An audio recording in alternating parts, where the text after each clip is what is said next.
The following program deals with a controversial subject. The theories expressed are not the only possible interpretation. The viewer is invited to make a judgment based on all available information.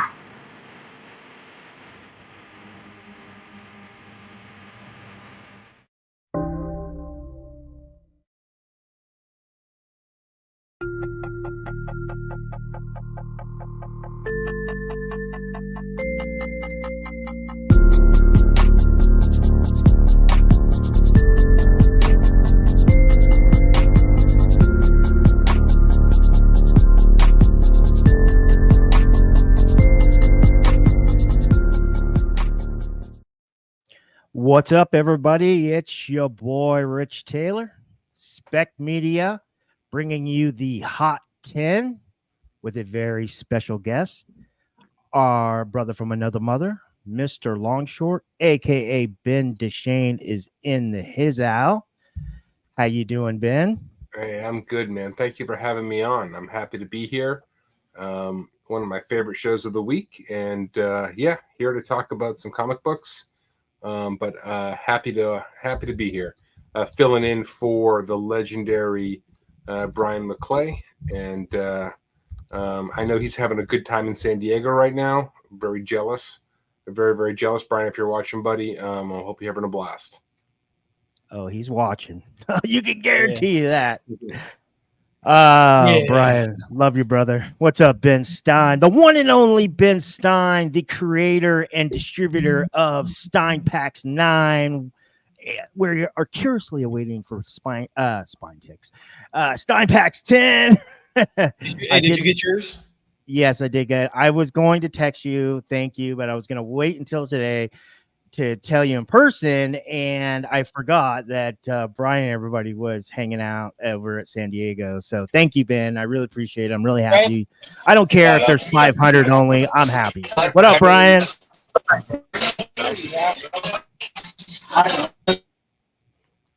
Oh man, that might be the worst internet of all time. It's like Max Headroom's in the house. What up, Leg? Oh my god, buddy, what's up, man? Look at that. Looks like fun. Yeah, man, they're having a blast, man. They're having a blast. They don't need to be watching us. Yeah.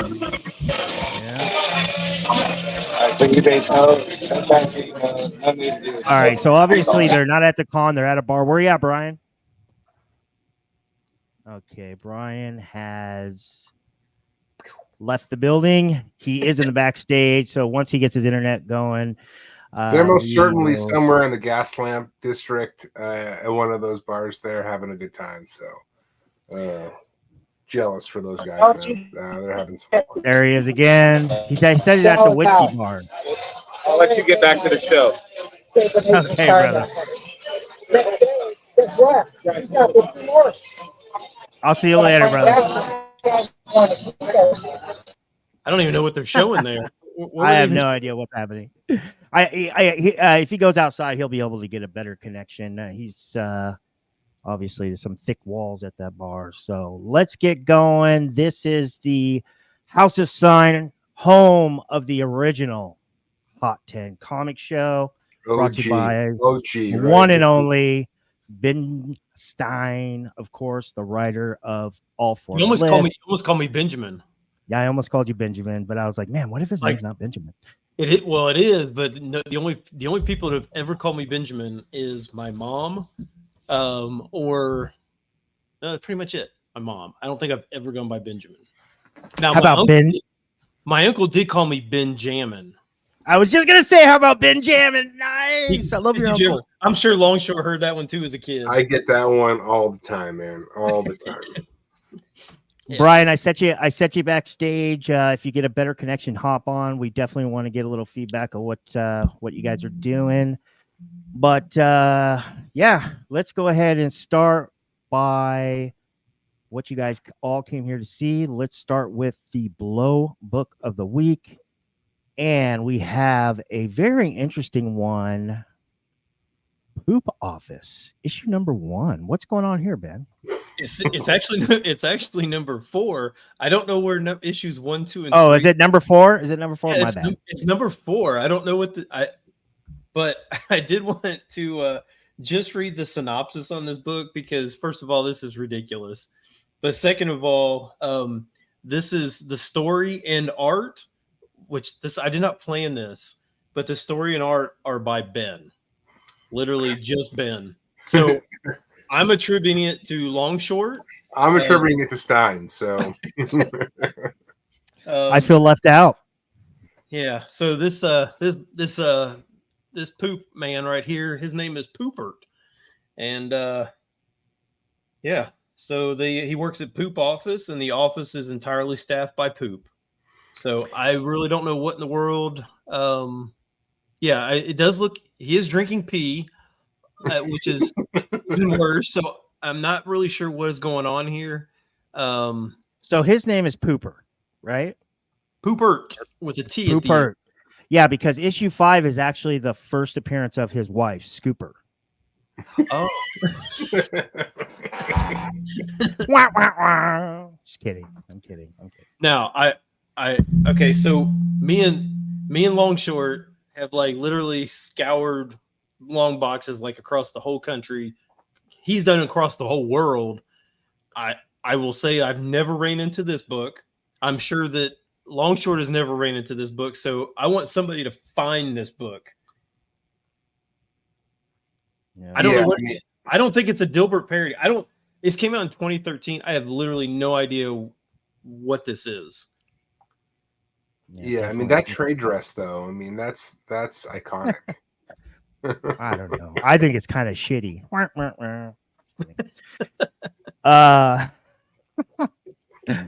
Oh man, gotta love Woe and Blow. Has anybody read this book in the chat or in the comments watching the rewind? Let us know.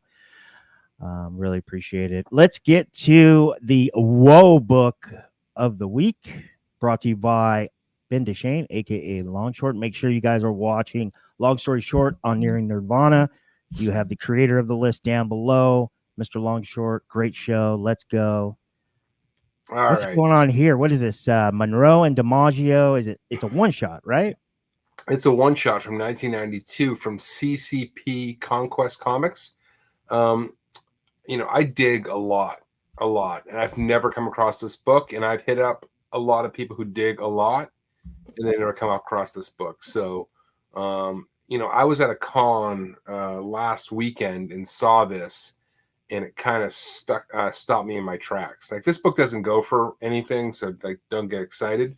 But this is this is a book that features like the biography of Joe DiMaggio and Marilyn Monroe, and the art on it is stunning. What's interesting, and I've got a copy right here that I wanted to show everybody was, there's a poster inside. I want to be careful because the poster is a little bit risque, but it's a poster and trading cards that come with this book, right? And the art. This is not a photograph. I show this to Stein. He's like, "Is that a photograph?" Like, no, that is art. No, did they pan over a photograph? I don't know, but it is art. And like I said, I've been digging my whole life. I've never seen this book until last weekend. Kind of caught me by surprise. Yeah, a good-looking comic book. Marilyn Monroe has a lot of collectors out there, so I don't know. Something that's if you come across it, worth digging for. What I would say is that for a $5 cover price for a normal-sized comic book in 1992 is outrageous. Like completely outrageous. Like, I mean, this is not a trade paperback. This is a normal-sized comic book, black and white. It's not even like, this book has like a lot of like high gloss. I mean, it's a black and white comic book for $5 in 1992. So, yeah, even back in those X-Men hologram covers and stuff, those were only like $4 cover price, and those were like insane. But they charged it because of those holograms. Maybe they had to pay the Monroe estate or something like that. I mean, maybe that's why these guys wanted a business, because the $5 cover price in 1992 was way ahead of its time. I don't know. Yeah, I like it. I think it's a really good Woe book. I think the first book was a really good blow book. So I'm really glad that we did this segment tonight. Nice. Or some people may actually have the books flipped. I don't know. No, I like the back I think cover is Jolton Joe. So maybe this is the cover that's the back cover. So yeah, that's why it's called Monroe and DiMaggio. So yeah, it makes a lot of sense. All right, guys, that was Woe and Blow. Let me remind you guys to sub up to Nearing Nirvana YouTube channel. This is Ben Deshane, aka Long Shorts Show.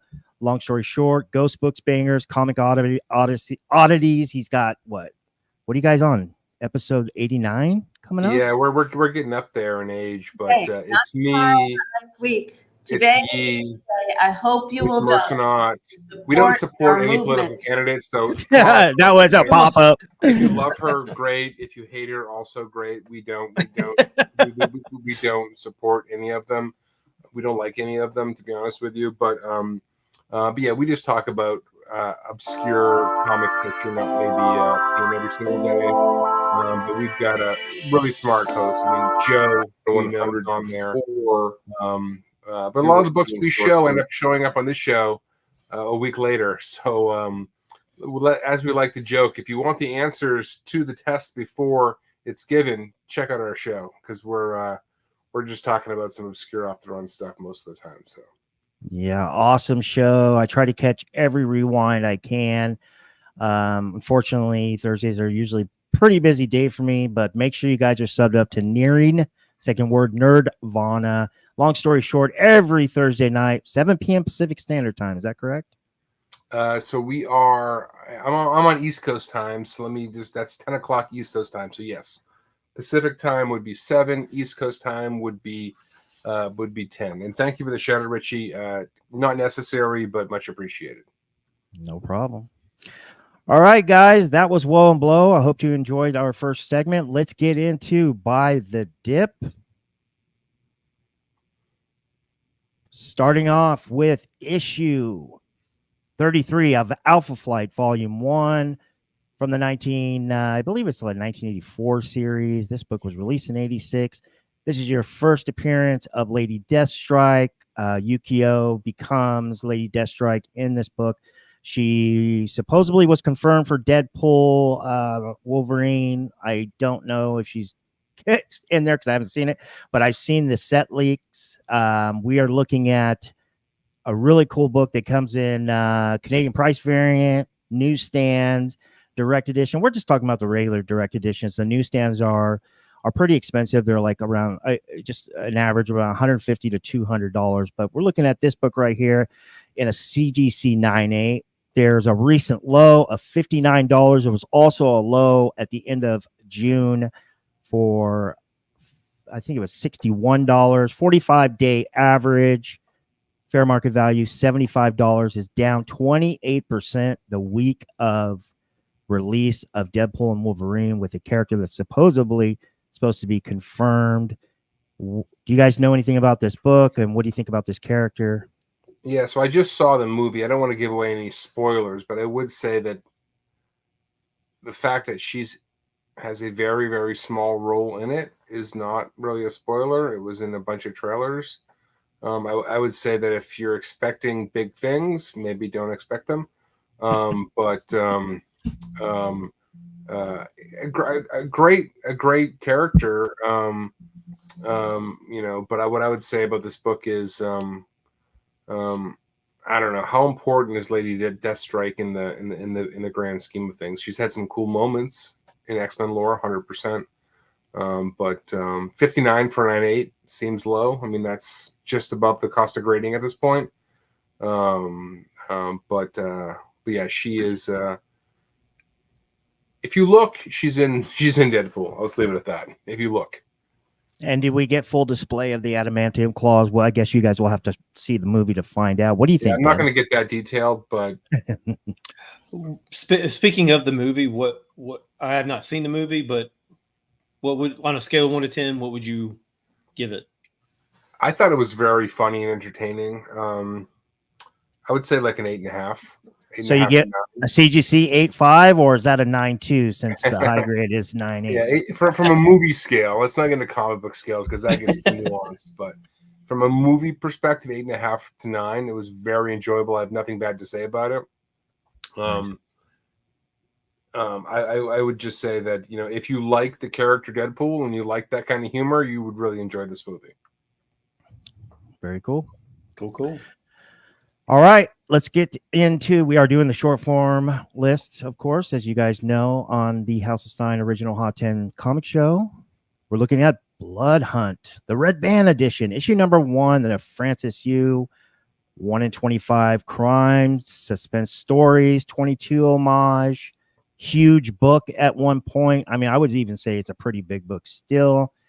We're looking at raw, brand new, sealed polybag copies. Recent low sale this week for $81. 30-day average, 118, down 41%. Wow. What do you guys think about this?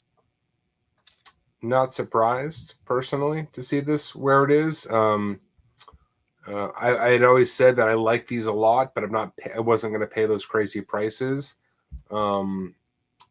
I just feel that these may have a little bit more room to go. You know, at 50, I'm a buyer of this book.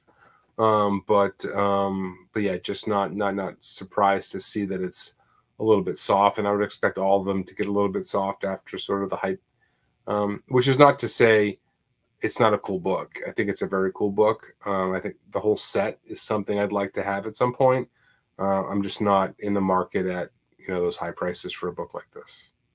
Yeah, I think and it's probably across the board, but you get a DC or Marvel, even if it's an off, you know, side storyline or something like that, but you put it as a number 1, it really doesn't matter what hype it has on it. There's going to be plenty of copies out there.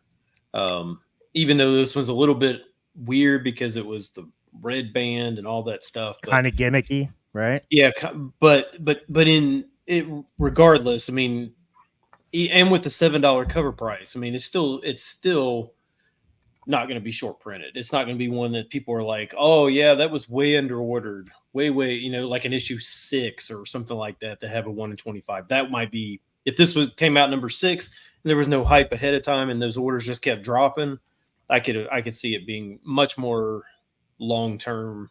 But being a number 1, it's not like it surprised anybody, right? Yeah, I think the curveball in this book when it first came out was as though that these 1 in 25s had to be on the red band version of the book, is my understanding. So they released 2 versions of it, sort of general audiences in the red band, and then these 1 in 25 red bands had to be 1 in 25 based on the red band purchases. So I think that caught, but it wasn't under ordered. It was still a heavily ordered book at that point in time. So, but early on, I think people heard that and started paying crazy prices for it out of the gate. And while it's a cool book, like I said, I would expect this thing to continue to settle a little bit.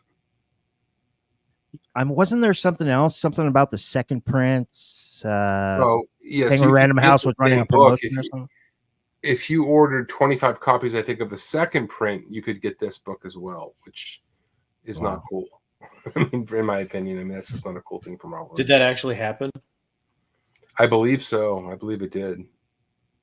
Yeah, I haven't talked to any retailers to confirm it, but it's always been on my mind. They solicited it. I mean, that was a solicited thing. It wasn't like conjecture. Before we move on, I want to thank Mike for holding it down with the wrench. Always doing a great job. Him and AOA, like I always say, moderators 1 and 1A in the comic community, holding it down with the wrench.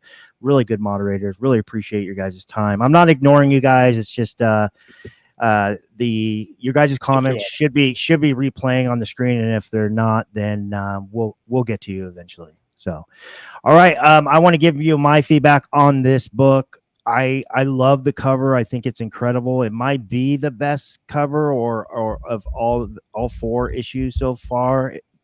The concept, I don't know if the art is because I've never held it in my hand. I want to say that issue 3, the blue one, and issue 4 that recently came out, I really like those covers, and those are like a fraction of the cost. Just alluding to what Ben was saying, the later issues typically have a cut in orders by retailers. So I wouldn't go as far as saying scarcity, but I would say there's probably a lot less of those than there are of this issue 1. Would you guys agree with that? Yeah, I would say if I had to guess, because when this book blew up, I think people started ordering heavily on issues 3, 4, whatever.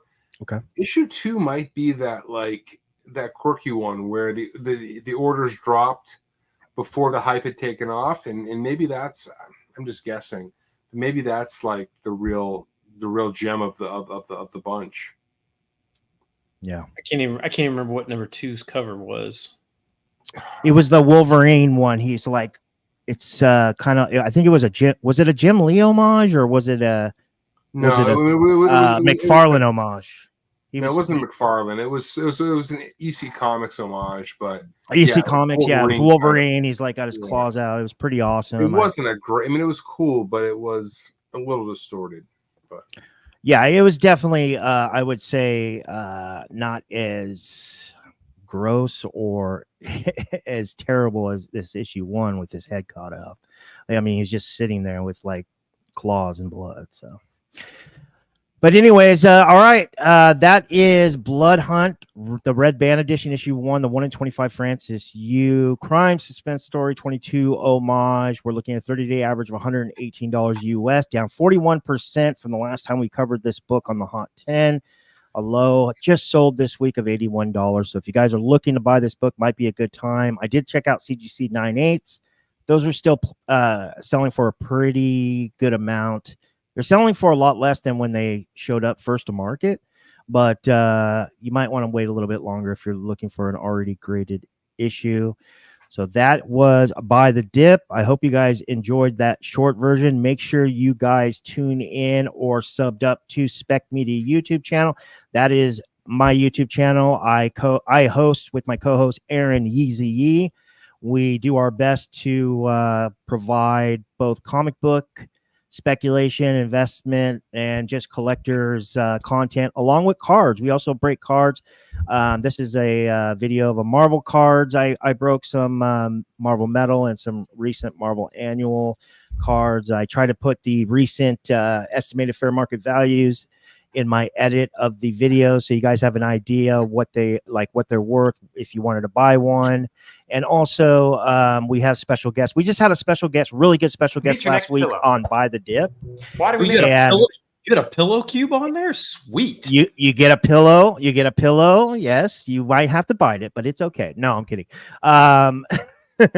But yeah, every single Tuesday we have a show called By the Dip, just like this short list. We do a longer version. Three times a month we do 5 books and 2 honorable mentions. We cover the 2 honorable mentions on the House of Stein, and then once a month we do the long form where we cover the 2 books from the House of Stein the previous week, and then we do 10 books that are down in value, key issue or sought after comics that might be a good time to buy or maybe stay away from and continue to wait. This last week we had Black Crown Comics. We highly suggest checking him out on YouTube as well.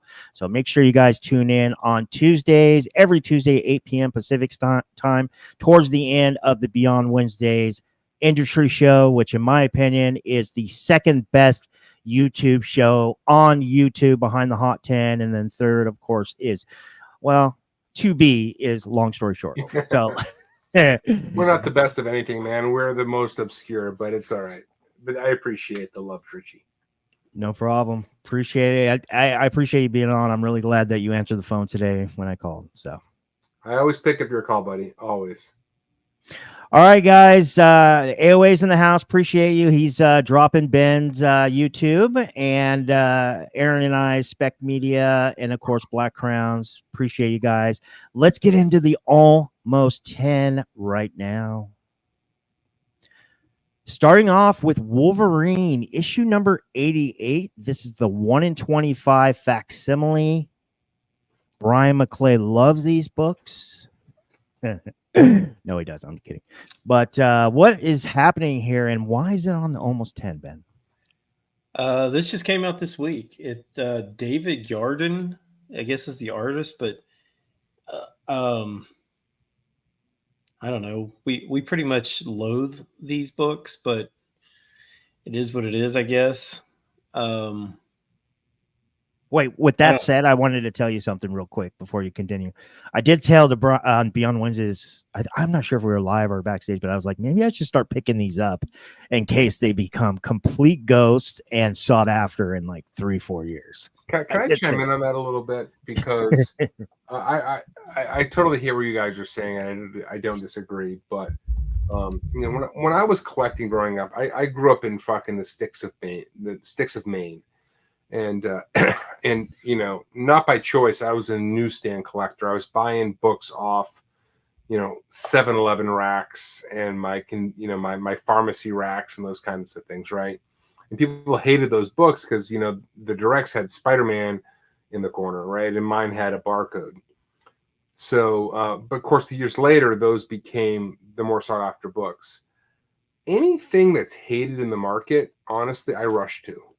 So this 1 in 25s, I don't love the concept, but I run to the books because anything that's genuinely disliked 10 years down the road could, in theory, be very collectible. So anytime I hear hate around anything, I kind of go there. And I know that sounds weird, but I kind of go there. And and like I said, I'm not endorsing the practice. I think it's kind of ridiculous to do 1 in 25 on reprints. Let's be very clear about that. That said, what does that mean for the collectability of a book at some point down the road? So I've always rushed towards areas that people are kind of disgusted about. Because I think, that's where underordering happens and opportunity potentially happens. So anyways, Richie, I just wanted to chime in on that point. Ben, what is this selling for? This is selling for $45. Wow. So it's actually not selling for as much as the other ones, right? The other ones, what? The other ones that we've covered in the past. I feel like the other ones we've covered in the past, the prior facsimile 1 in 25s were always over $50. Some of them, but I mean, they've done some really odd facsimiles. Like, why would they be doing a facsimile of some of the ones that they've done?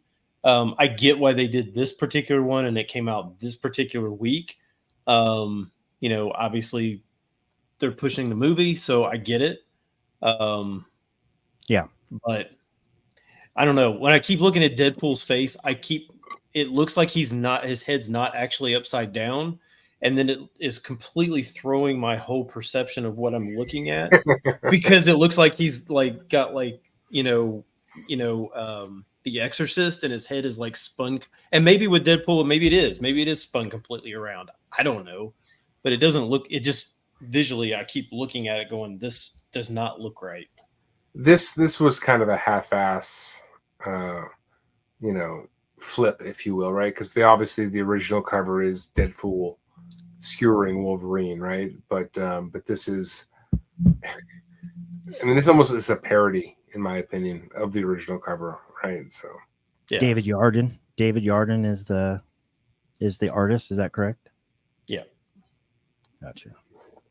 Yeah, I mean, when we were on Flipside, we were always like questioning the original book sales. Remember all those crazy sales we would see? But I mean, as time went on, we realized, because it was right at the beginning of the pandemic, we realized that the pandemic could have been a corporate of that. So that book got hot, and there were a few different versions of it, and I get it, particularly with the movie that just came out this week. So it all makes sense. But yeah, these 1 in 25 second print. I mean, so there's 1 in 25 second prints that you guys have obviously talked a lot about, and then 1 in 25 facsimiles, which is getting very weird. But like, if you're gonna do this, do it well. Like, this was not done well, in my opinion. Yep. Yeah. Yeah. The chat seems to agree. They're not loving this at all. Yeah, at least with that's actually a good point. At least with the other ones, it was like original art. It was like a different concept. Here, like you were saying, I think that was pretty strong point. You said it's almost like a parody in a sense.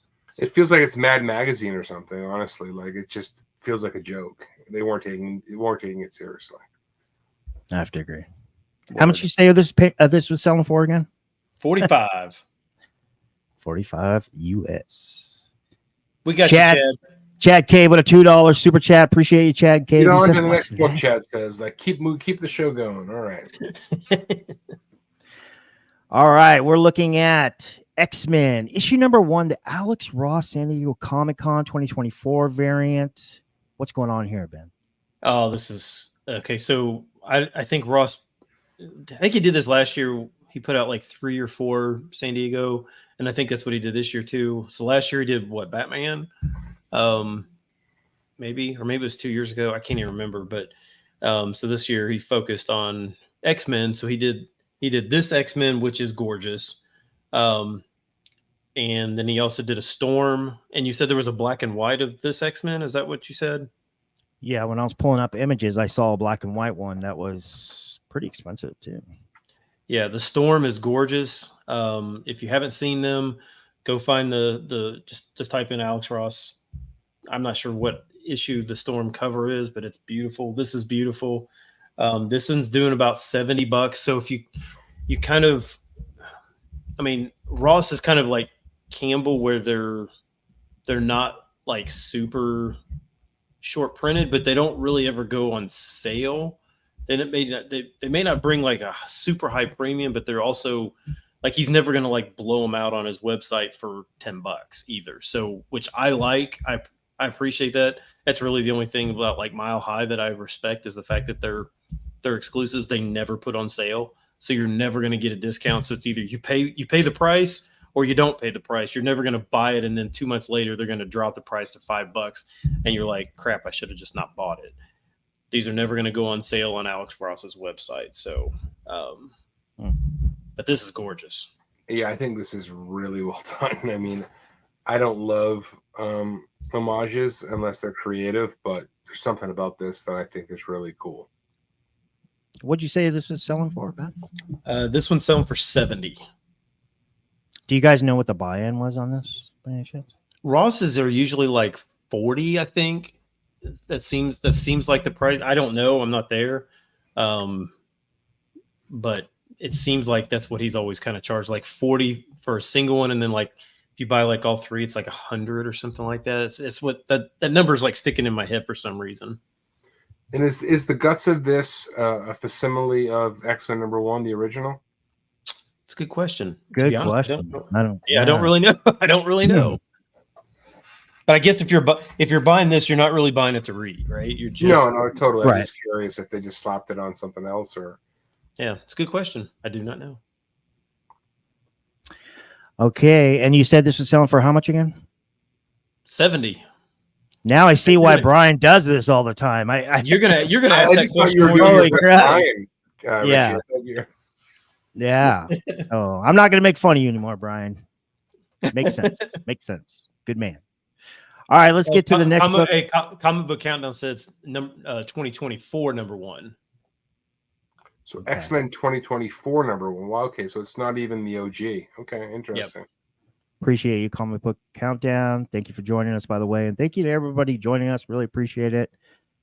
Let's move on to the next book on Beyond Wednesday's Almost 10. Ooh, this was a cool one. I loved it on FOC. I mean, it was kind of like low-hanging fruit. But we're looking at Venomverse Reborn, issue number 2. This is the Derek Chew 1-in-100 Virgin Incentive variant. First appearance of Viking Venom on the cover. Viking Venom. Is this like Game of Thrones Venom? I just got done watching the entire season of Game of Thrones again and going back into House of Dragon because the last 3 episodes of House of Dragon have been so good. But anyways, back to this one. What's going on here, Ben? Yeah, this one just came out this week as well. This one's selling for $1.25. Again, if you love this cover and you're okay with the trade dress, you can get it for $5. or if you want the virgin, then you're going to have to spend 125. So I don't know if that's worth it or not, but some people think it is. I really like Derek Chew. I know in the show there's some mixed feelings about him, but I think he's been on fire for the last couple of years. Really like his stuff. I really hate the practice of Marvel doing virgins on cover A's. I hate it. Hate it. Oh, you mean like having one open to order and then having some big high so ratio? you can buy the cover A or you can buy the 1/100. I just don't think it's a great practice. But whatever, it's what they're doing now, so be it. But yeah, I think Derek Chew has been crushing it lately. I'd honestly be curious, and maybe this is something that I'm sure that we could find out from somebody, but I really want to know, like, when it comes to like the printer costs, like the plates and stuff, when they just take the trade dress off, like how much extra would it, or either one, how much are they saving by just using an A cover and making it a version, or two, how much how much are they saving by doing that rather than just, I mean, it's not like they don't have an unlimited number of comic book artists to do just one of them. I just think they're being lazy. I mean, I got to be honest. My biggest question is plates. Isn't everything digitally printed now? Like, I don't even know, but like, are they actually laying plates with different colors? They just digitally printing this stuff now. Like, yeah, because if they're digitally printing this stuff, like Ben's saying, that's where I'm kind of leaning towards. The only difference, all they're doing is they're taking away the overlay, kind of how we do here on StreamYard or YouTube. So basically, so it's not like it's a cost savings for them to just. It's not. I mean, I just think they don't want to pay another artist for a 1/100, so we'll just use a cool cover for the cover A, and then we'll create the 1/100. So we're not paying an artist twice. Gotcha. Maybe that's a cynical take, but that's just what it feels like. But then I guess, I mean, then why even do it twice? Why? I mean, they've already just have this as a single cover that's a 1/100. Why do you have to have it as good? I just that they want to sell as many covers as they can, right? Because if you're releasing 5 covers, stores are going to buy whatever X% of number 1 and probably a bunch of the other ones. And if they can just create a 1/100 off something they're already producing, it's just additional sales. I don't know. That's what it feels like. I don't know. I'd be curious. I'd be curious to see, because I mean, if you're having to spend 100 copies to get this, you're still going to be buying 100 copies, regardless of whether it's the A cover or the B cover or any of the other covers. If you have to buy 100 to get this, well, you're still having to buy 100. So right, but they paid Derek Chew once, right? So right. But what I'm saying though is, I mean, so you've already paid him. So are you selling? I mean, you're not selling any more copies to make this one. No, but if you're going to get an artist to do just a 1/100, you got to pay a second artist to do the 1/100 as well, right? So, you got to draw somebody in. It feels to me like they're just double dipping on a cover. Okay, this is a cool cover. We're going to make it the 1/100 instead of just paying an artist just to do the 1/100 and nothing else. Makes sense. Yeah, I see what you're saying. You're just paying I don't know. It's probably nickel and diming given the number of books Marvel sell, but it just feels like they're being super cheap, in my opinion. I feel like that too a little bit, actually. Okay, and you said it was selling for $125. Okay, 25% over ratio. That's not bad. All right, next book on the list.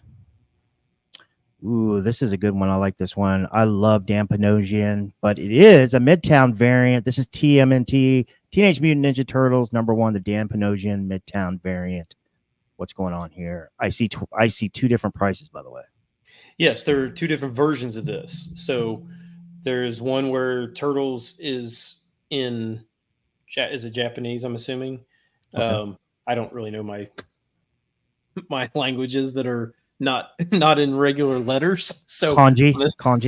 Yeah, whatever it is, I'm assuming is Japanese. So there's one, the other version is in Japanese.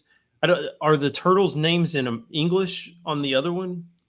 I didn't check. No, it's not. but So the difference is that there's the English trade dress on this one, and the Virgin, it's not there, and it's Japanese in the background. But I mean the turtles' names are still in Japanese on the other one. Yes. The only difference is that Teenage Mutant Ninja Turtles at the top is gone, and there's a trade dress behind it that's in Japanese. Okay. Yeah. Hey, that's definitely true, Chad. Okay, so everybody loves this cover, which is great. It's great that Midtown did not plaster their logo right on the front cover. Great, good job, Midtown. But it is Midtown. They jacked the prices up on Midtown's website now. So you can't get them cheap anymore. If you pre-ordered them, I think the first time before they sold out or whatever they did, and then they jacked up the prices. So now it's 25 to 50 or 25 and 50, 25 for the English and then 50 for the Japanese one. This is the 50 right here. Yeah. But again, it's Midtown. They don't have, I don't think they have a limit on the number of store variants that they have on theirs. I mean, we think the other ones are like 3,000. I would say Midtown probably orders 10,000. Totally. Could not agree more. Beautiful book. The fact that they could, so, when this book first came out, it sold out, within 12 hours. I forget what it was, but it was something like that. And then all of a sudden they were back, and you could order as many of them as you wanted. Right. So, I know Midtown doesn't really give a shit about creating collectible comics for the community necessarily, but this is a beautiful book. Had they shown restraint, this would have been a great collectible, I think, for the community. But I don't know what they printed, but it's something probably close to infinity. So I'd just be careful about going too crazy on this book. Yeah, just knowing what Midtown does. I do have a friend that works at Midtown. I could ask him, but I'm not sure if he's able to do that. But I do feel, for lack of a better term, I almost feel like Midtown, some Midtown variants, especially the key ones, are almost print to order. But it feels like that. But when they jack up the price, now I've noticed on, when Midtown does have 2 or 3 times a year, they'll have like a 75% off sale. If they still have copies of some of their Midtown things, you will see them. I've seen some of their Campbell covers and stuff that you can end up getting for like $3, $2 sometimes from their store variants. So I would suspect that probably not this year, but maybe sometime next year or the year after, that this will probably pop up on some of their sales. Totally, 100%. These are going for like 25 for the English and 50 for the Japanese, Chad. Or are you just making fun of me? Probably. All right, let's get to the next book. This is a good one. It's actually pretty hot too. So we are looking at Conan the Barbarian, issue number 13.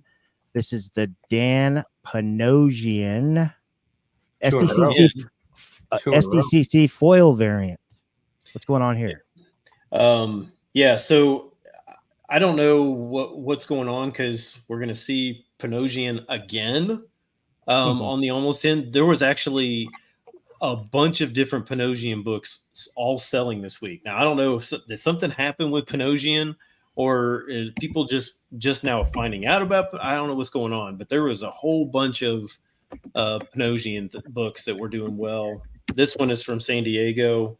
It's selling for like 55. I don't know what the buy-in was. But yeah, for some reason there was a big surge in Panosian sales this week. So if you've got some, might be a good time to if his stuff is selling, might be not the worst time to try and move some of his things if you're sitting on some. Yeah, we love Panosian. I love Panosian. Yeah, this is a really good cover. There's actually it's funny, when I was looking at the images, there was like some words at the bottom, and I thought it was part of the book, but it was actually just part of the actual image, the digital image. But this is a good one. This is a really good one. I like this one. And you said how much was this selling for again? 55. 55. All right. All right, here's the next book on the Almost 10. We're looking at Harley Quinn, issue number 41. This is the Paul Green variant. This is numbered to 1,000, if I'm not mistaken. Yeah, so this is the first Paul Green Harley, in Harley cover that he's done. Paul Green's got a huge fan base.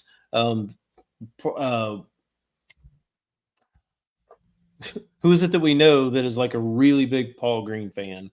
That's a good question. It's right on the tip of my tongue. Somebody, I guarantee you, somebody in here knows who is a big Paul Green fan. I know there's somebody that I know, but yeah, I don't know which store put this out. It looks good. Paul Green stuff kind of looks very similar. Most of the time is going to be that side view looking back. Most of his stuff looks kind of the same, but this one came out, I think, maybe a couple weeks ago. It's selling for $50, so that's pretty good. Yeah, I mean, this is his first major work, right? So I mean, he has a huge following. Almost all of his work is on Zetascope, like 95% of it. But yeah, his first major work is this book right here. Which is crazy to think that it really took. Maybe he just turned it down. I'm surprised that nobody would have offered him to do a cover before now, right? Yeah, I'm not sure if they're worried about like Campbell suing him, because I mean their art style is very similar, right? Yeah. But see, I would think that John Royal looks more like Campbell than they're Paul both. Green. They're both like of that school. Totally, couldn't agree more. Like they're both. But yeah, Royal gets a little bit more work, but Paul Green is a real talent. And like I said, he has a following. There's a bunch of people who collect his books. He's got some high-priced ones, and I think this one's pretty good. I hopped out for a second, but there's a foil and a just sort of a regular cover for this one as well. I don't know which one we're talking about specifically, but there's both. I wonder, is the foil numbered out of 1,000, or I don't remember. Good question. It was more limited, so it may have been. And then they've recently, they were both such a hit, they've come out with a cardstock version, whatever the hell that means. So I think there was a regular cover, a foil, and now a cardstock that's come out of this book just this week. And Kreider says this cardstock's still available, limited to 100. 100? Holy shit! That can't be right. Is that right, James? 100? And it's still available. Interesting. Unless they're charging like $250 for it or something like that. I guess I could see that, but I don't know. What'd you say it was selling for again? $50. Okay, 1,000. Okay, all right, that makes more sense. All right, let's move to the next book. I like this one. This is probably my favorite one on the Almost 10. This is, I believe it's Epitaphs from the Abyss. Issue number 1, the Dustin Weaver 1 in 100 variant. What's happening here? I'm going to grab some water. You're good. EC is back, but this is put out by Oni. So I guess Oni bought the rights. Is that what I'm reading? I'm guessing that's what happened. Or licensed them, or whatever it was. Yeah, something like that. Okay. Yeah, I mean, I'm for one am happy that they brought back some old school horror covers. And I think this one's done pretty well. But I mean, I would think this is a 1 in 100. So I'm not sure. I mean, is anybody ordering? I don't know if there were store variants for this, but I mean, I don't know if there's store variants, but I've seen this book heavily ordered at LCSs, so I don't think this one was particularly slept on from what I've seen. There's 1 in 10s. There's more than just the 1 in 100s. I've seen a bunch of them out there. So I think people were on this. Yeah, I mean, a 1 in 100 is still pretty good on a book like this, but it definitely wasn't slept on this series. I think people were wise to it. This one's doing pretty well. It's selling for $140. All right, wow. So it's You doing read well. my mind. I was going to ask you, how much does this sound for? 140. Wow, that's really good. Wow. Just not that many out there, right? I wouldn't think so. No. I might have to buy this if I see it, though. Yeah, I was thinking the same thing. Gotta keep it. All right, let's move to the next book. This is Greaser, Gemini Blues, issue number 1. Another Dan Panosian, but this is a 1 in 5 retailer incentive. Yeah. How did it make the list? Yeah, I've never heard of Magma Comics. I don't know who that. I don't know if that's a subgroup of somebody else. But again, another Dan Panosian book. He's been everywhere. Literally, I mean, everything that I saw, he was all over the place. Yeah, this is just a 1 in 5, but it's selling for 15. And the couple copies there was a couple overseas copies that sold for like $20 plus $20 shipping. So I don't know if you see this one pop up at your local for cover price or just a little bit above. This one might not be the worst thing to buy. I like this. I like this a lot. I don't know what it is, but there's just something about this cover that works for me. Yeah, I wish we saw more 1 in 5 ratios. I mean, not from the big 2, but from indies. Yeah, 1 in 5. Again, I don't know who Magma Comics is, and I really don't know what the book's about either. But yeah, again, Panosian. And you said it was selling for 15. Mm-hmm. 15 plus. 15 plus. 15 plus. All right. This is a fun one. This is Barbaric. Issue number 1, the foil movie poster variant. This is also numbered to 100. Don't know the artist, but it looks like a very expensive book. Yeah, so this came out a few years ago.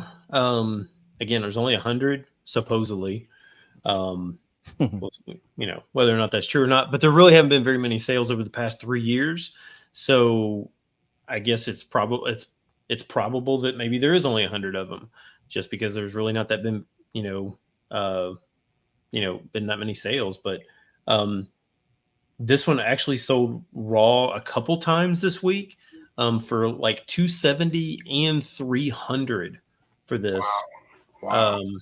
Yeah, but it is a gorgeous cover. Beautiful. Yeah, I love this. And Barbaric, it was just optioned recently, right? Oh, okay.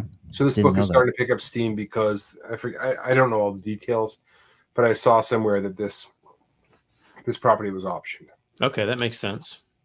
I think I saw Key Collector or Comic Tom or one of those were just talking about it. And I'd be honest with you, the image doesn't do it justice. I just couldn't get an image. I mean, this one has print lines on it and everything. When you actually see some of the ones that I saw that were at just weird angles that I couldn't use, man, I was blown away. I'm not sure that those are actually. I mean, so this is supposed to look like an old movie poster, so where it's like folded, right? This is like Conan, right? Yeah, like Conan. Yeah. This is a homage to Conan, the Conan movie poster, if I'm not mistaken. Yeah. It looks really, really good. Who is the publisher on Barbaric? I want it like Vault or something like that. I think it might be Vault. Yeah, I've got a few of them. I just had it. I thought it was Titan, but I could be wrong. Oh, it's Vault. It's Vault. You're right. It is Vault. Okay. Yeah. Very cool. And I did say this book was expensive. I didn't see. I don't remember what you said it was selling for. How much you say again? 300 raw. 300 raw. Okay. All right, 2 more on the almost 10. Then we'll get to the original Hot 10. written by Ben Stein. Let's get into this one, though. We're looking at Cheaurus Rex and the Cheese and Macaroni Friends, issue number 1 from 1992. To be honest, before he covers this, I thought this was going to be a blow book. But this is a major key. This is a major key, obviously. What's happening here, Ben? First appearance of the man that's the same size as the little girl. That's really creepy now that you look at it, because he looks like he's got a mustache and he's holding Kraft mac and cheese next to a little girl. I'm not really sure, but it's piracy on the high cheese. I mean, I don't even remember, like, 92. So I was in high school. That was the year I graduated. So I was probably eating macaroni and cheese, Kraft mac and cheese back then. Still, I would think. I still eat it. I don't know. It's not good for the BP, but when you're 47, does that say introducing the villainy of Cheese Finger? Is that what that says? Oh my gosh. I thought the villain was the Hamburglar, but now Cheese Finger? Really? Oh gosh. I pride myself on knowing obscure shit. I don't know this book, man. Like, I really do. Well, this sold for $50 raw. And I don't think it was even that great a shape. But again, this is one of those books that if you ever see it, like, you would never think, oh yeah, I should buy that. They got $10 sticker price, cover price on it or something. Like, oh yeah, I should buy that. No, you really should buy it. Here's a little better image for you guys. Nice and bright. Not bad. Very cool. Kind of Saturday morning cartoon animation nostalgia. But a dinosaur made of Kraft macaroni and cheese is not my forte. I have to be honest with you. Yeah, Derek, I'm definitely going to get canceled at some point. I don't know why. You hang out with all of us, of course. If this is the book that does it, man, all right, congrats. And then don't forget, if you are interested in this book, I highly suggest grabbing the next issue, which is Cheaurus Rex, Sharp Tangy Revenge of Cheese Finger. I mean, the story really picks up in this issue. So, like, if the first one didn't grab you, just wait for the second one. I don't know. I like the story. I just thought it was kind of cheesy. I'm on a better good move on here before everybody. All right, guys. Last book on the Almost 10. Thank you guys for hanging out. And if you just joined us, we are about to cover the Hot 10 for this week of July 26th. Make sure you stay tuned. Let's get into it. Pizza Man, issue number 1. This is the signed version. What's going on here? Well, I forgot Brian was at San Diego, and I know Brian loves these Spider-Man 1 homages. I don't ever remember seeing Pizza Man, and I'm not sure why Pizza Man has his all-new bi-monthly adventures, and I'm guessing that's I don't know. It's Pizza Man. I mean, come on. It does. Is this an Australian book? Because it says Australian on the cover, so I'm guessing that's Australian. Listen, what I want to say about this is that this was almost certainly traced over the original Spider-Man McFarlane cover. This wasn't someone doing their own version of it. Like, as I look at this looks traced, like 100%. Yeah, it's terrible. It says it looks Shanimation.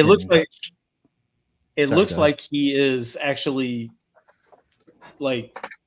taking a dump of cheese. Like, it looks. And the fact that he said "ooh cheese," like that's really this just stuck in my head. But okay, again, now I don't know who the artist is. I don't know who this was signed by. But it says story by Damian Shanahan, and it's the publisher is Shanimation Publishing.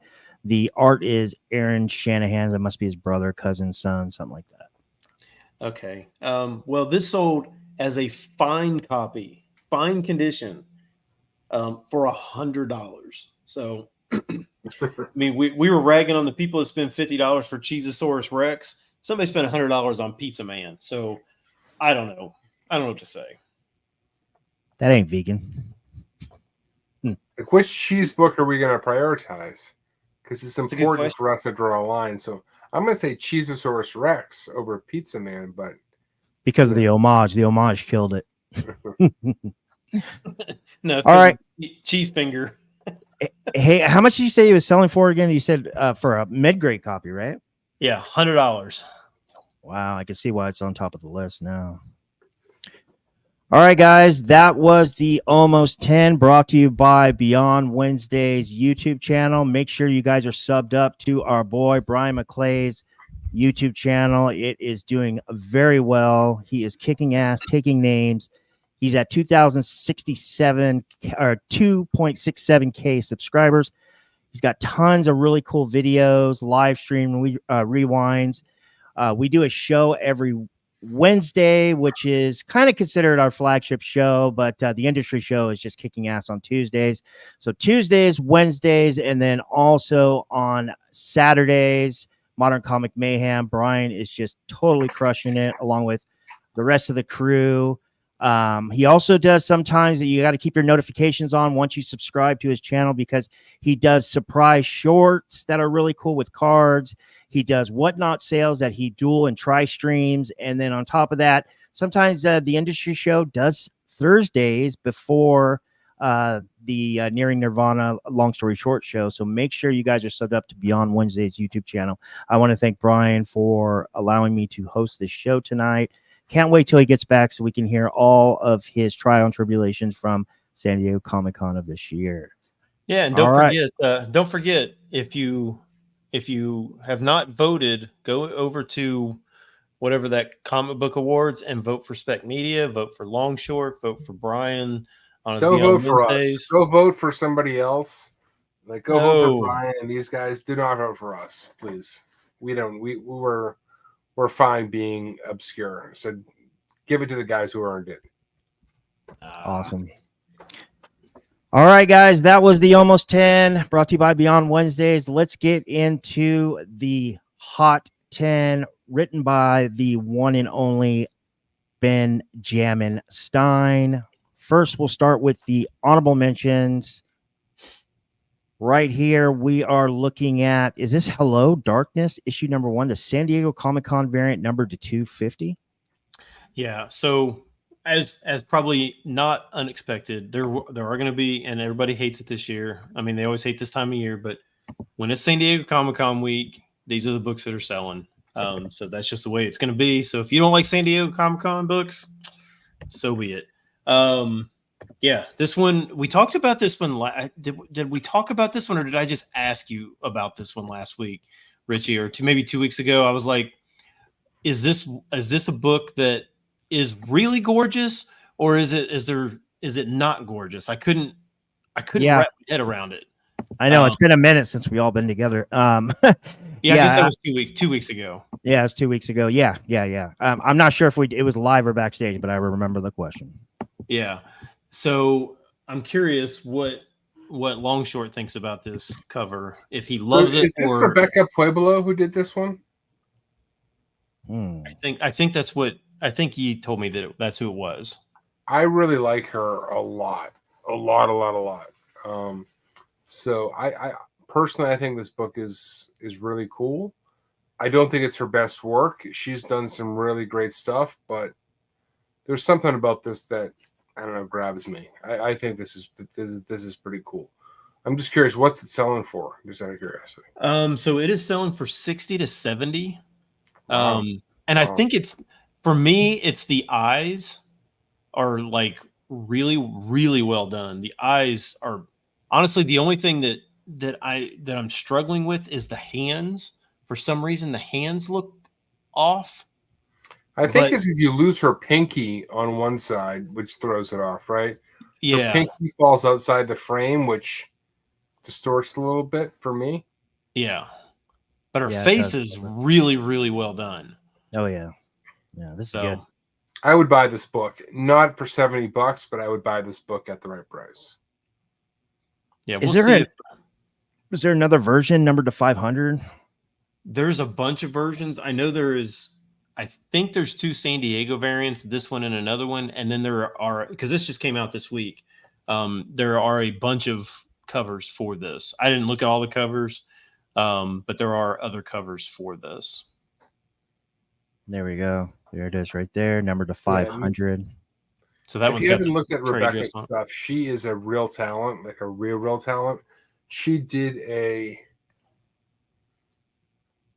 Deja Thoris cover, I think, that is phenomenal, that I think in years will catch up heat. But she's really talented. I'm a big fan.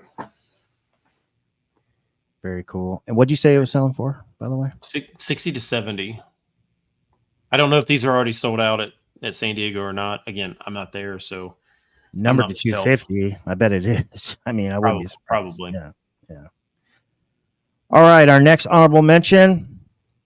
This is a beautiful cover. Oh my goodness. We're looking at Zatanna. Bring Down the House, issue number 2. This is the very talented Jenny Frison 1 in 25 retailer incentive. What's going on here, Ben? So yeah, this one just came out this week. The 1 in 25 is just regular card stock or whatever. They're selling for 40. There is also a foil version from Bird City that will be at San Diego. So if you like this cover and don't want to and would prefer the foil version, you can get that at San Diego this week from Bird City, who are also our friends, which is really kind of funny because there's birds on the cover. So, but it's Frison. I mean, it looks like a Frison cover. I mean, a lot of her covers are very similar. And I guess this would be, I mean, her arms are completely disappeared. So, I mean, is this kind of considered like the negative space? I would put I would yes, think. because her jacket is also completely disappeared, and her I don't want to call those whatever below her. Yeah. You don't want us canceled. I got it. What I would say is the stars and the birds and a foil, if this done correctly, and that's not a Bird City comic, that's a DC comic, could be really stunning in this book, actually. Really stunning. Yeah, I like this. I personally would rather have the 1 in 25 just for me personally. But if Bird City is doing this book, I bet you it's probably just as good, if not better. They do wonderful stuff over there. So, yep. What'd you say it was selling for? 50? 40. 40. Yep. All right, guys, that was the honorable mentions brought to you by Ben Stein. Now we're going to go over his last hot 10 books that are selling on the secondary market.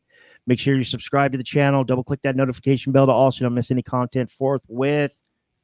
Ben and I have a couple of things planned for blue chip books. Hopefully we get to that soon, Ben, by the way. Yes. Yeah.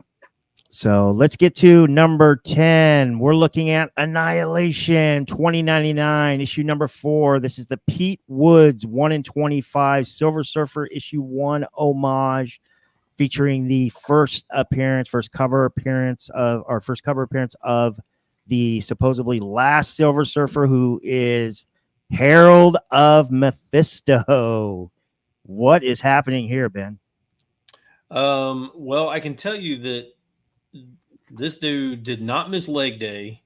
He did not. He did not miss leg day. There is no chance, because look at those thighs, man. They're enormous. I don't know. Again, I mean, it's another one of these homage things that is what it is. I wish they wouldn't have put the barcode where they did. Yeah. It's really distracting. Like exceptionally distracting. Because it's literally right in the middle of the book. It's floating. It doesn't even feel natural where it is. Right. Yeah. I mean, I don't see Silver Surfer 1 homage that much by Marvel or DC. I've seen it. We were talking about it back stage before Ben popped in. I was talking about it with Longshort, and I've seen this swiped or homaged by the smaller indie publishers, but never by I wouldn't say never, but not off the top of my head by Marvel or DC.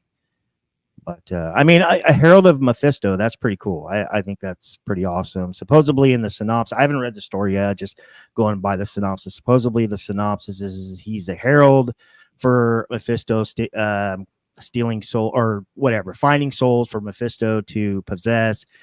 And he kind of does another like Nord-Rad Silver Surfer situation where he realizes this is not right, you know, and then he has to battle his own conscience and then, you know, eventually end up doing what he does. So I'm going to ask a really stupid question. And it's a question that I will never be able to answer for myself because I will be dead. But in the year 2099, if Marvel is still around, are they going to be forced to use all these characters that they called 2099? 100%. yeah. They're just going to have to default to those guys. No questions asked. I mean, it's just like I said, it's a dumb question, but why didn't they pick something like 2599 to where it was so far in the future? Because when they 2099, when they started this stuff, it was in the 90s. It was over 100 years in the future, right? At that point, wasn't it like in the late 90s? So like 100 years, like whatever, man. We're not going to be here. Somebody else has to deal with this shit. Yeah. I remember watching Comic Book Wars with Nico and Jimmy and Sleepy John. I can't remember if it was Sleepy or Jimmy, but they were talking about, this was in 2018, I want to say, maybe beginning of 2019. They were saying that when Marvel was talking about these 2099 releases, which started, these recent ones started in 2019, they were saying that the year 2099 is the ultimate goal and end of the timeline of the Marvel universe, something in that. I'm obviously paraphrasing, but something in that. So yeah, that's a good question. I like this design. I don't like his head. I think his head is ridiculously stupid, but I think it's a cool homage. I don't like the barcode. I know it's low print run, and I believe somebody in the chat said that most of these recent Annihilation 2099s are swipes or homages. I think you're right on that. And I feel like at least I haven't checked, but it looks like, based on the real short due diligence I did today, looks like every single issue has some kind of new 2099 character, just like the previous 2099 stuff, but there's actually a incentive that's connected to it, unlike last year where we had a bunch of open to order covers. But Ben, did you end up getting a solid price? I kind of just threw those prices at you this morning. Yeah, no, it's a solid $70 book. There were actually a couple that were that sold for like 75. So I wouldn't tend to think that there was that many of these ordered. Yeah, I have to agree. It's sold out everywhere on the online retailer level. There are bids at auctions right now that end between 7 days to the next 2 days that are already up around the amount that Ben's talking about. I see everybody in the chat saying grift, double grift, this and that. Yeah, I mean that makes a lot of sense, and I respect your opinion. But on the other hand, this book is hard to find. So, I mean, are you guys upset because you couldn't get your hands on it, or is it truly a grift? I don't know. I like it. I think it's a cool concept. I love the fact that they're putting out a Herald of Mephisto, but the character design is kind of whack. The head is just ridiculously stupid. So, but anyways, all right, guys, let's get to the next book, number 9. Ooh, I love this cover. So we are looking at NYX issue number 1. This is the Stanley Lau Art Germ, or Art Germ 1 in 100 retailer incentive virgin variant. How did this make the list, Ben? I don't know, but I clearly need to work on my core. Man, I don't know what's up with these. I feel really out of shape just looking at these books right now, but I mean, we're talking about X23. I mean, come on, she better have a freaking 9-pack, 12-pack, or whatever. Jeez. But this one's selling for 150. So again, if you there's a trade dress of this one too, right? Yeah, 100%. So it goes right back to the same thing. Me personally, I actually like his older version where I think it was a store variant that Ardrum did of X-23 back in it probably was X-23. I don't know. There was two. There's like a color and then a black and white or something. I actually like that one better than this one, but again, I don't know how. I mean, it's still a number one. So again, we kind of go back to that same thing. It's Marvel, a number one of a popular character. I would tend to say that it's even though it's a 1 in 100, I wouldn't think that it's going to be hugely rare. Yeah, Agreed. I think it's really well done, but I wouldn't go nuts for it right now, anyway. But she is cool. Well, I'm not going to finish that sentence, but she is cool. I'll leave it at that. it's already all over the internet. She's already confirmed for Deadpool. She's already in Deadpool. We already know. But I thought it was interesting. A good timing for it to be released. Do you guys think that maybe some of that value, that yield is due to the fact that it is being released on the week of the movie that she reappears? Yeah, totally. And if you haven't seen it yet, it just fuels it a little bit because she's represented really well, I think, in that movie. Very cool. Yeah, I heard she looks great too. So, all right, and my bad. You said you're selling for $150. $150. Okay. All right, let's get to number 8. Thank you guys for joining us. We only have 95 in watching live, but that's okay. We know it's San Diego Comic-Con, and I know I'm not Brian. I'm just doing my best stuff here. We appreciate everybody. Rich, you're killing it, buddy, man. Keep going, man. You're killing it, Bo. Still love you guys, and you guys are awesome. So thank you guys, especially the regulars that always show up in our chat. I mean, I could go down the list. They're all here. So thank you guys. Really do appreciate it. Number 8, we are looking at G.I. Joe issue 308. This is the Souza Micah San Diego Comic-Con variant. How'd this make the list, Ben? Okay, I was telling the guys that I'm not a big San Diego Comic-Con. I don't ever ask for any of them, but this one I actually asked if somebody sees it to pick this up for me. This one is supposedly limited to maybe 300 or 500 or something. I'm not 100% sure, but this one's selling for 75, and I don't know. There's just something about her that just makes me want Baroness covers. I don't know what it is. Let's see it. I don't know. It's just when I see Baroness covers that are like stunning, then that's the ones that I want. So I want this bad. Yeah. I don't know. I don't know if is there another version of this, or is this the only version of this? I think this for now, I think this is the only version, but I think it's really well done. And Souza Micah, I've sung her praises time and time again. I think she's really, really good. And this is fantastic. I would love to have this book. Yeah, me too. You said it was selling for how much? 75. I wonder what a buy-in for something like this is. For this, honestly. $25, $20, you think? Buy-in?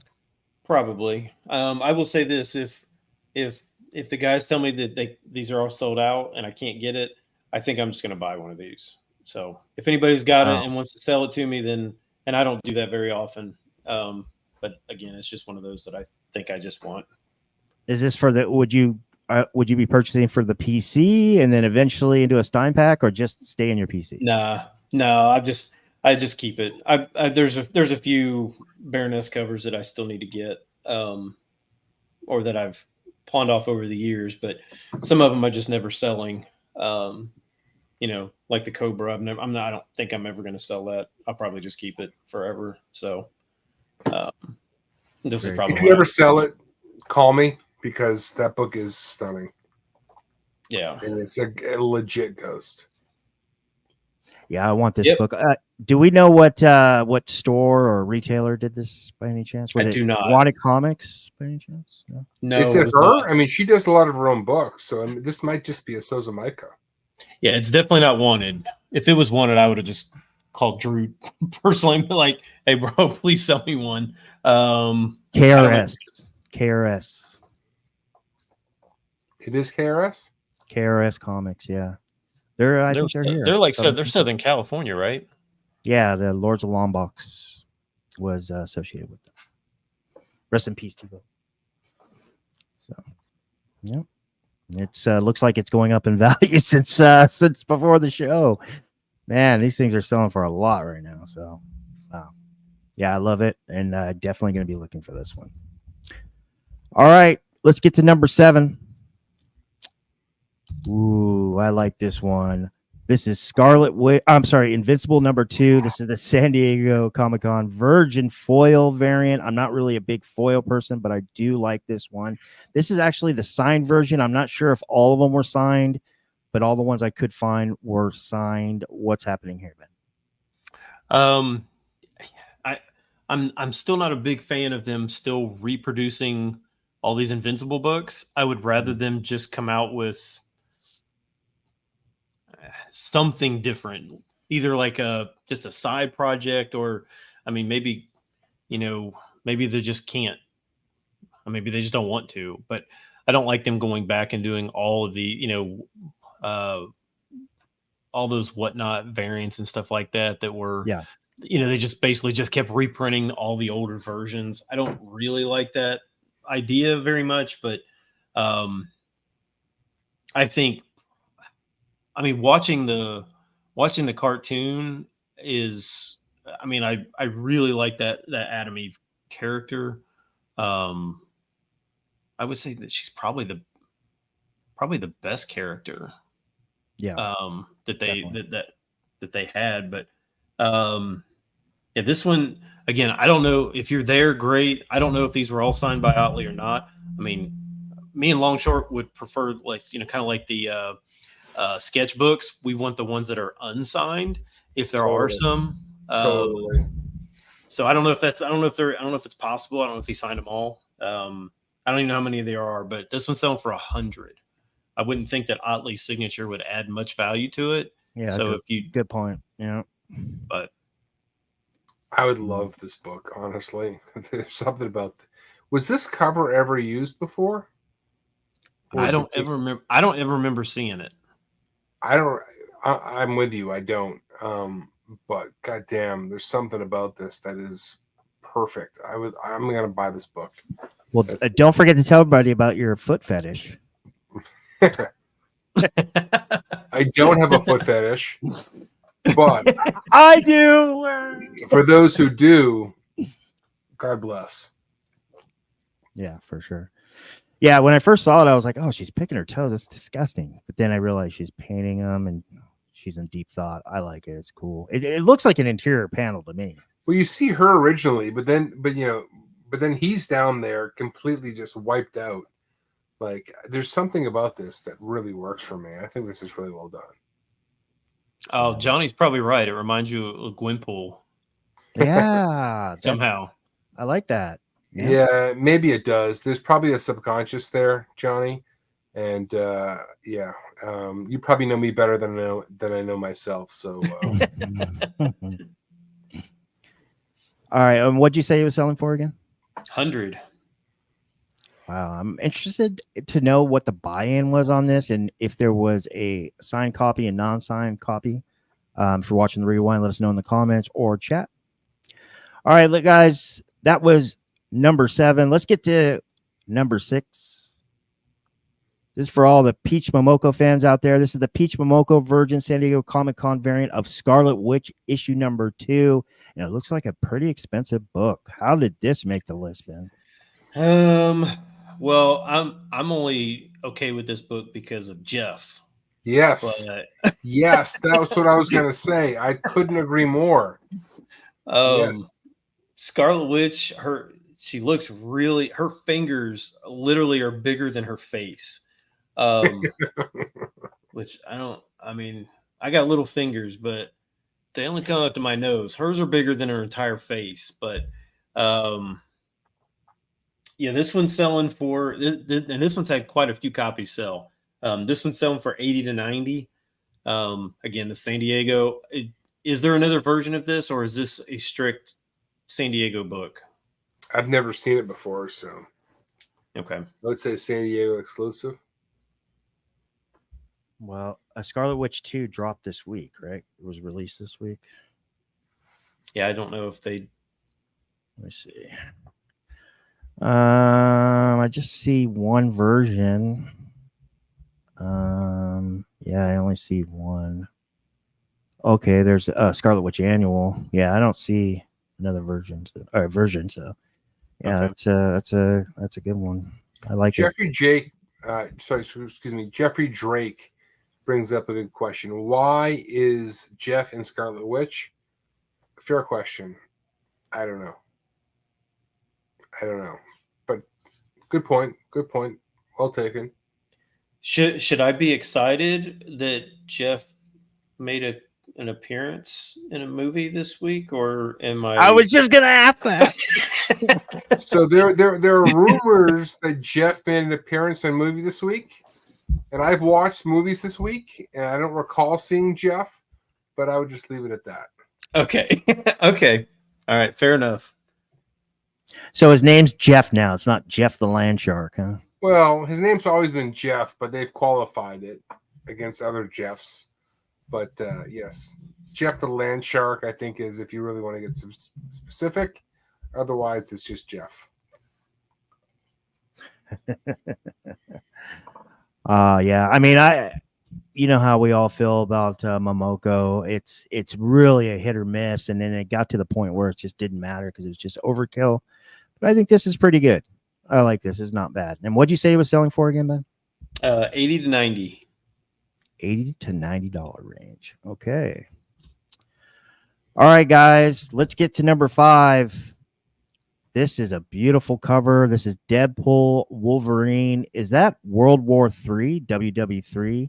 Or is that Wade Wilson 3? Wade Wilson 3? Yeah, I think it's World War III. I think it was Is it World World War III. Okay. But Wade Wilson works.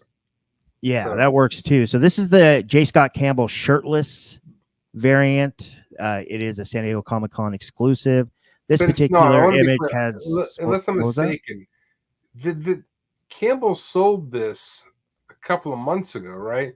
Unless he brought it back for San Diego, like this no dress variant was part of the original one that he sold a month or 2 months ago. So maybe there's a difference that I'm not seeing here.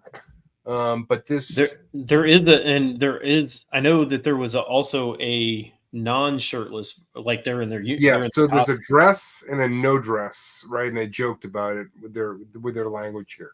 But both of those were available from his website like a month and a half, 2 months ago. Because I bought them and then I've got them right here. So like I know that those. Oh, nice. So So from the reports that I've heard, and anybody who's not at San Diego, Campbell pretty much sold out of all of his books like during the preview day. Now I don't know if he's replenishing them, but some of these people said that they didn't think he was. So I don't know if he was just like, hey, I'm just going to be there for one day and I'm just going to sell out and then I'm going to be, I'm just going to go home. I don't know. I have no idea. But the Campbell stuff is out of control right now. I don't know. I mean, I'm not a big, I'm going to buy a bunch of guys in their boxer shorts and, Fruit of the Loom books. Yeah, I mean, but Johnny says instantly sold out. Is it called the shirtless or is it called the naked? I mean, there was sold originally as the no dress variant. No dress. Got it. Oh, that's actually pretty catchy. Yeah. Except for it still does actually have the trade. It still has the traded. Yeah. So, who knows? But this one's selling for like 90 to 100. So by itself. So good for you, Long Short. You're You're way ahead of the game on that one. The funny thing was when those books sold out, when those books came out, they didn't sell out. They were like, he had them on his website for weeks, right? They were So think about that. So I think that a lot of times has to do with just people thinking, hey, this is limited. It's at San Diego Comic-Con. Yeah. So it must be rare. And then they just buy them all without necessarily. Yeah. So if he had extras, he probably just took them and was like, cool, I'll just sell them here. And everybody's like, oh, he sold out. Yeah, that's a good point. I think that's exactly what it was. Like he had a limited number and they went, people showed up and they bought everything and it was gone. So yeah, that's too funny. But a couple questions before we move on. So was this numbered? And if it wasn't, was it at least limited? yes, it was like, so I'm making this up off my mind, but I think for this book, the color version was 2,500 and this version was 2,000. Somebody fact check me on that, but that's what I recall. Okay. And Ben, you said he was selling for 100? Yeah. 90 to 100. Great live chat tonight. You guys are on fire. Some great questions. Appreciate you guys. You guys are awesome. Let's get to number 4. Okay, so is this a San Diego Comic-Con variant? We'll find out in a second. But this is Metro Boom, the Rise issue 1. This is the variant. It is numbered to 300. What were you going to say, Ben? Sorry. Not that I'm aware of. So like usually when I do my searches, I mean, I find some really off the wall things on my search list and stuff like that. That's how the Almost 10 was created. Right. I mean, some of the books I don't want to see, but I ended up seeing them. But this one, I literally have not. Okay, so first, and maybe somebody, is this a music group? A music group, you said? Yeah. Is this like Metro Boomin? I don't know. I don't know what I'm looking at here. Okay, so let me show you. There's a music group called Metronomy, but it's not. This isn't it.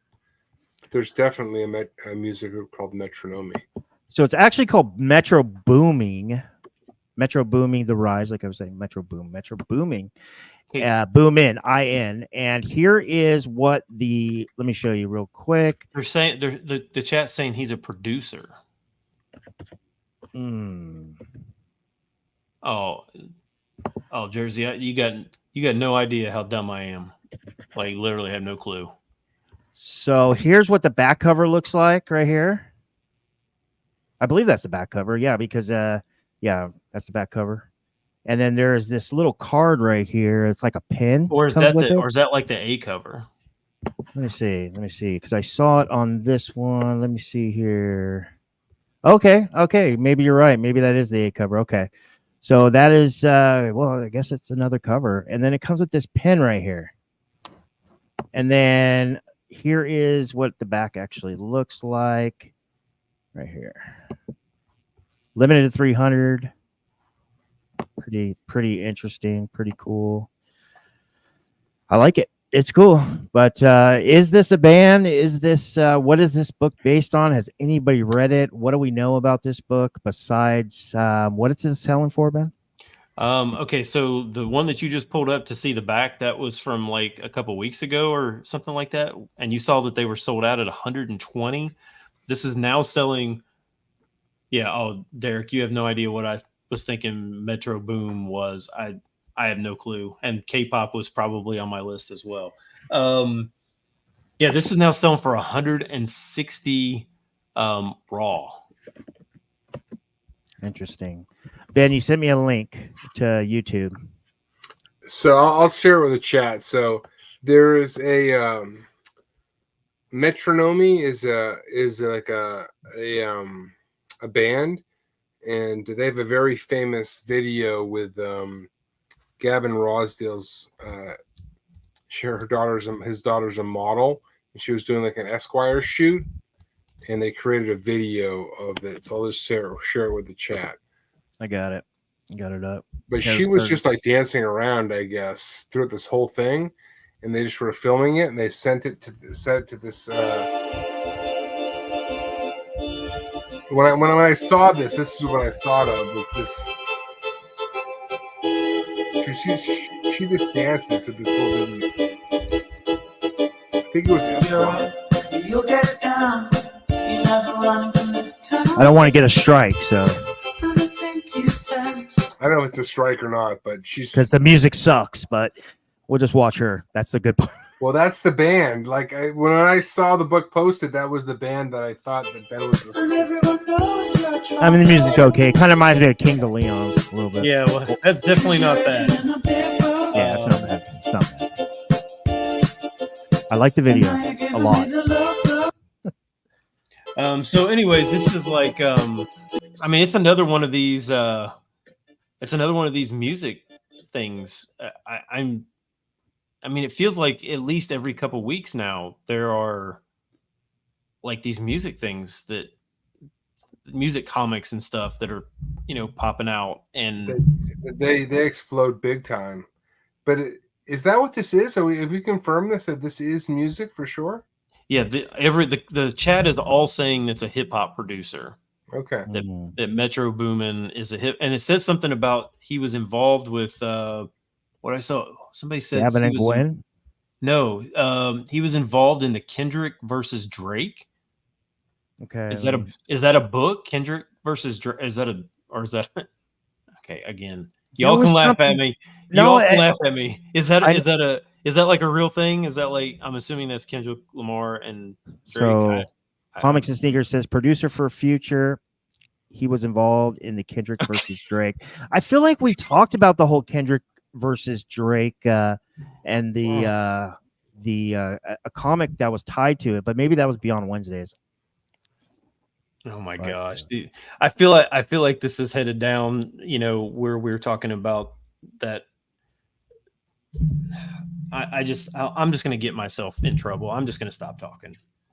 This is embarrassing. We can just go on to the next book, because I'm literally just stumbling all over myself. Okay, so before we move on to the next book, this is Metro Boomin. This is the Metro Boomin, The Rise, issue number 1. Is it San Diego Comic-Con variant? No, right? I don't think so. I don't think this is it's the not? San Diego. No, because Okay. there was certain things, like some of those sales were like Okay. from like a few weeks ago. So And it is numbered to 300, though. That's confirmed, correct? yeah, apparently there's 300 of them. I don't know. All right. I don't know. All I'm right. just reporting. No, hey, from what you've given us, it's been good. It's been good. So I've been able to at least enter the rabbit hole. I report just like all current journalists. I just report what I That's don't know right. anything about. That's right. That's right. All right, guys. Last 3 books, final 3 on the House of Stein original Hot 10 comic show, brought to you by the one and only Ben Stein. Ooh, what a beautiful cover. We're looking at Spider-Gwen, the Ghost Spider, issue number 1, the J. Scott Campbell San Diego Comic-Con variant. What is happening here, Ben? Again, I don't know how many of these there are. There have been a ton of these for sale, or a ton of these sell. I put the price at 90 to 100, but I put a plus beside it because there were several that were well over 100 for this one. I'm sure that this one was super sought after, like instantly. The only thing that I do not like about this, and it's maybe I'm just seeing this wrong, but is it does her fingers on her right hand look exceptionally long? Yes. Okay. I couldn't tell if it was maybe something I was missing or seeing wrong, but that's the only thing that I was like, something looks so, like if I can just block out the fingers, the rest of it looks great. I'm willing to look past it. That said, I'm not willing to pay asking price for this currently, but I like this. Everything from sort of the wrists up. Yeah, There's a signed and an unsigned version, guys. So it looks like I was going to just go out there and say, okay, so it looks like the cheaper ones are unsigned and the more expensive are signed. But man, I'm seeing unsigned ones that are selling for up to above $115. Yep. So I think it's a good looking book. Yee hit me up with this on a chat at some point. And I thought, wow, this is a good looking book before it broke widely. But I would buy this at a reasonable price, but north of 100, not reasonable for me. yeah, I like it. I like it, except the fingers. I do not. It does kind of look weird. I like how the signature on this particular image has that kind of turquoise off tone. Thought the same thing, Richie. I thought that looked really good. Yeah. So, all right, guys, that was it. That was number 3. Let's get to number 2. We have another J. Scott Campbell cover. This is Ultimate Spider-Man issue number 4, the JSC San Diego Comic-Con variant D. Ben? Yeah, there's a trade dress of this one, and I don't know if the trade dress is San Diego or not, or if No, the trade dress came out when he sold these originally several months ago. So it was this one and two others, and they sold out within a half hour, very, very quickly. So, anyways, the Virgin was SDCC specifically, and we're joking about it. Be careful what you pay because he's going to release a version of this at some point. But anyways, go ahead. Sorry. No, it's completely fair. And so the past few homages to 601 have all gone absolutely insane. Like, $300-400 raw, insane. So I can see why people would be jumping on this one. But I would tend to say that the more he keeps doing this, the less appealing it is to me. We basically had 601 for like 15 years until he did the first homage to us. So, now this is what, he's done the Black Cat. He's done, and now other people are doing it on their books too. So it's like, I don't know, but this one's selling for 125 plus. I do like the cover in the back from issue number 1. That's pretty. I like that little thing there in the back, the little homage to himself. Yeah. But again, I think if I'm spending 125, I think I'd rather just buy the original, 601 and just call it a day, right? Yeah. So you said there's A, B, C, D. No, sorry, I didn't mean to interrupt you, long short. But there's four different. You said 4 different, or is there? Well, there's 2 versions of this particular image, but A, B, C, D, he homaged a couple of his other books, right? Okay. Before he got to D. So gotcha. A and D is this one. Okay. I see. I think this one is honestly, I think it's a great cover. I knew he was going to do it like he did before.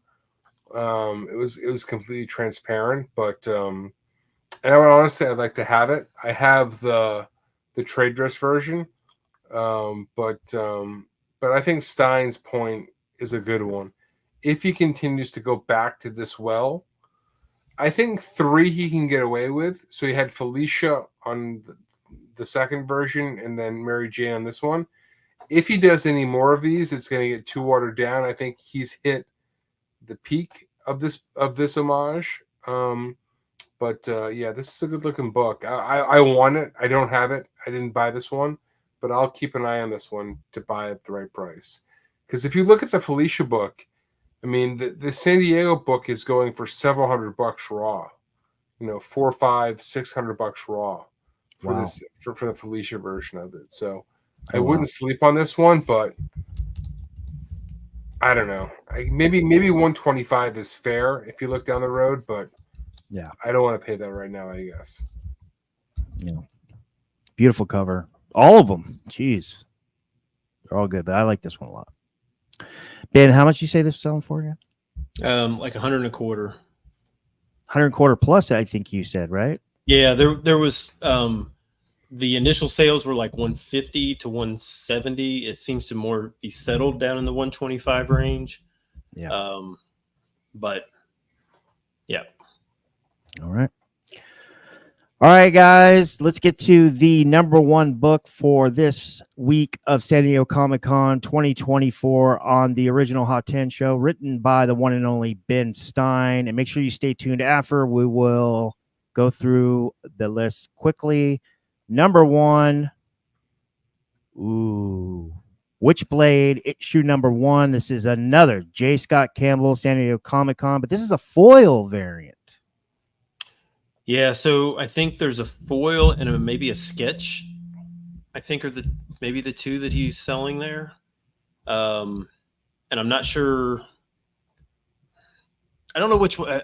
I'm always hesitant on these foils. Chad was talking about that Phoenix Casada, and it's a foil as well, and it's gorgeous. But I'm always like, you can't ever tell what they're going to look like because I think DC like totally screwed it up where they just look so. The colors look so drowned out. I don't know if the colors on this look as pretty as this picture, in the lighting or something. Like if I had it in hand, does it look this good? I don't know. But this reminds me, and I think when I saw this cover art, it reminds me of that Wildcats issue that he did where she's actually faced the other way. It looks literally like the exact same pose. Dude, that's exactly what I thought when I saw this. Like exactly what I thought. Yeah. So. But I mean, I like that cover too. So, I mean, it's, I can understand why there have been just a ton of sales on this one. And I don't know, again, Campbell signs a ton of his books. I don't need Campbell's signature on the cover, multiple times. I just don't need it. So if there are unsigned versions of this, that would be preferable for me. Probably preferable for Long Short as well. I know he likes the unsigned ones just like I do. Again, this one's selling right at that $100 plus price point. Yep, that's literally the exact same pose, right? Just flipped. No gun. Oh yeah. No gun. Yeah. But it's but again, I don't fault him for it. I mean that Wildcats book came out like 20 years ago. So I mean, it's not like it's something he did just 2 weeks ago and is like, oh, I'm just going to get lazy or whatever. So I mean, it's not that big of a deal, but yeah, I like it. I wasn't surprised when I saw it on the list today or this morning when you dropped it. I was like, yeah, everybody's talking about that one. Listen, I mean, some people give Campbell shit. I like Campbell. I mean, I think he's honestly one of the best artists in our game for modern comics. So, nothing but love for this book. Will I pay the price? Probably not, but I get it. I totally get why people are chasing this thing. And what'd you say it was selling for, Ben? This one's like 100 plus on this one as well. This one had a lot more sales. This one had a bunch of sales. So if you're at San Diego and we're able to pick this up, I mean, congrats. Nice. I would say this if I were there and had gotten. I don't know if he limited. It seems like he must not have limited these to like one per person or something. Mm-hmm. But if you were able to get multiple ones, like if I were there and I got multiple ones, I'd probably sell all the rest and I would probably keep one of these for myself. I'd probably just throw it back and is my thought. But I'd like to have like a nice 9.8 or even 9.9 on my wall with this. Right. Yeah. So, all right, guys, that was the Hot 10 for July 26, 2024. We really appreciate you guys hanging out with us. Make sure you subscribe to the channel and you have your notifications on. Ben is always thinking of new content. We just need to find a time to get together and figure out when we're going to do it. Ben, you still thinking about starting that golf content? I've recorded a bunch. Just whether or not it's gonna, I don't know whether it, I think I've been so busy at work that I just have not had time to do literally anything. I've just been so busy. But thank you, Long Short, for jumping on. I really appreciate it. I know it's late where you're at. Man, I'm in Eastern as well. I appreciate you giving me the call. I love you boys. I love the show. So thank you for having me on. Much appreciated. It was a ton of fun. Very cool. All right, guys, I'm going to pull these guys off and then now go over the quick 10. So thank you guys for watching. Stay tuned. If you did miss the show, I'm going to go over the 10 real quick. Thank you, Long Short. Make sure you guys are subscribed to Nearing Nirvana. That way you can get notifications from Ben Stein, a.k.a. Long Short's wonderful show, Long Story Short, where he talks about ghost books and comic oddities. And then, of course, make sure you have your notifications on for Ben Stein. Make sure you're following him on IG, too, because Stein Packs are amazing. And Stein Packs 10 are the next volume of Stein Packs coming. So make sure you guys... I've never got in on a fucking Stein Pack, and I'm trying. I'm subscribed. I'm trying. So God bless all you who got it. And those packs are the best. All right, guys. Thank you guys for watching. Really appreciate it. Stay tuned.